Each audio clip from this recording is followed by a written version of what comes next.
Hi, everyone, and welcome to this episode where I'm talking about the inner child in our third eye chakra.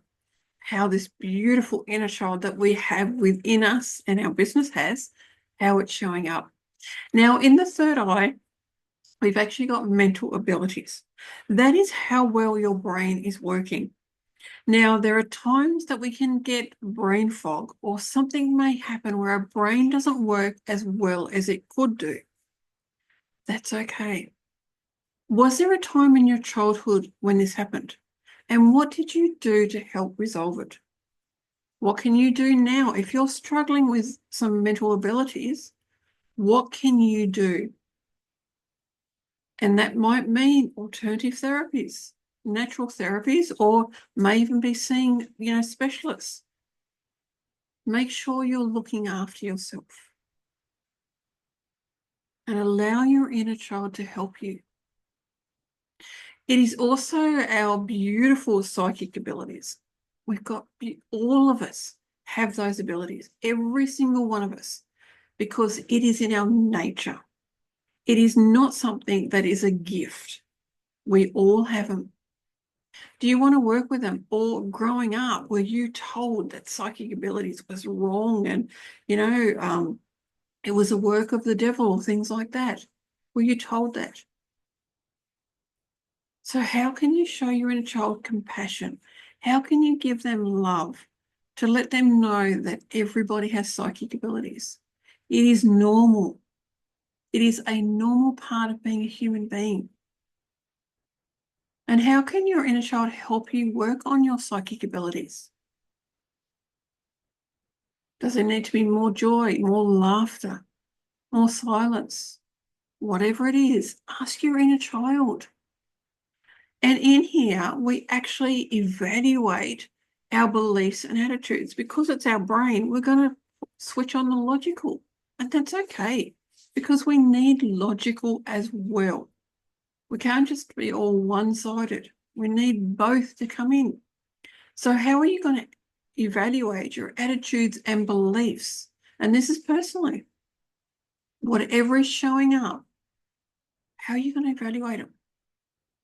And it's also about seeing the illusions of our thoughts. Because have a think about things. Where are those thoughts actually coming from? Are they really your thoughts, or are they somebody else's? Did your inner child bring those thoughts in?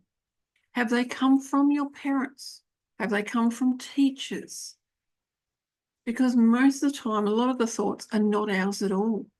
They've come from elsewhere. And you can always ask, are these thoughts mine? And you'll know. Your body will give you clear signs. And even your inner child can say yes or no.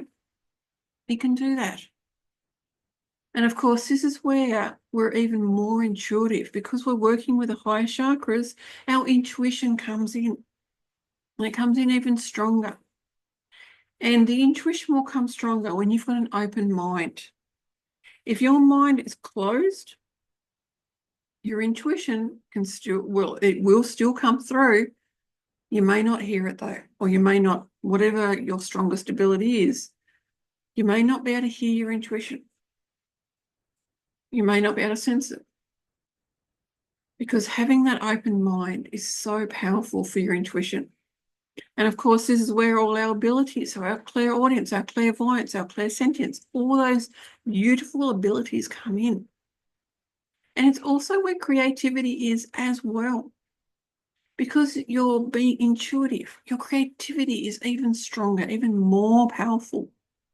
So how can your inner child come in to support you with all of this?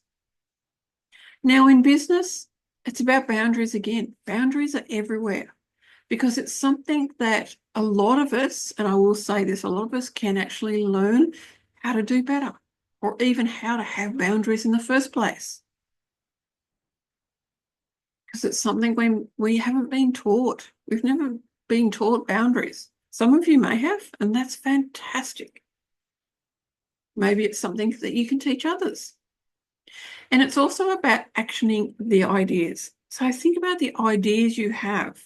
You're going to want to process them first to see if they're actually for you or if they're for somebody else, because we can get all these great ideas come in, but if it's going to take you off your path, then maybe it's not the right idea. If it's going to just let you have, and it's not a detour, because the path is not straight. Think about all the paths out there. They all have little windies. If that's what the idea is going to do, then that's fine.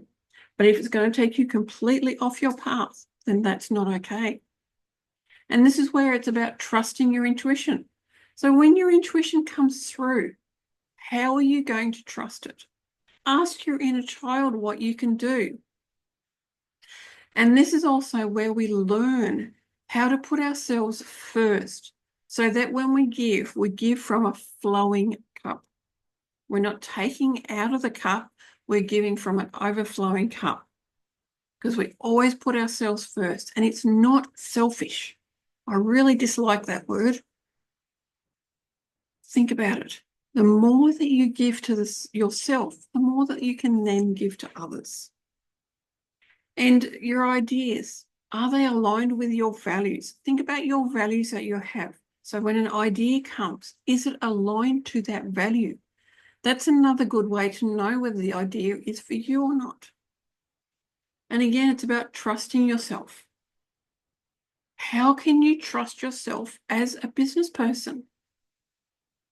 Stop relying on others to give you all the decisions, to make all the decisions for you, to give all you ideas. The more that you trust yourself, the more that your intuition comes through stronger, the more that you have ideas and know that they're for you. That's been this week's episode. Thank you for watching or listening.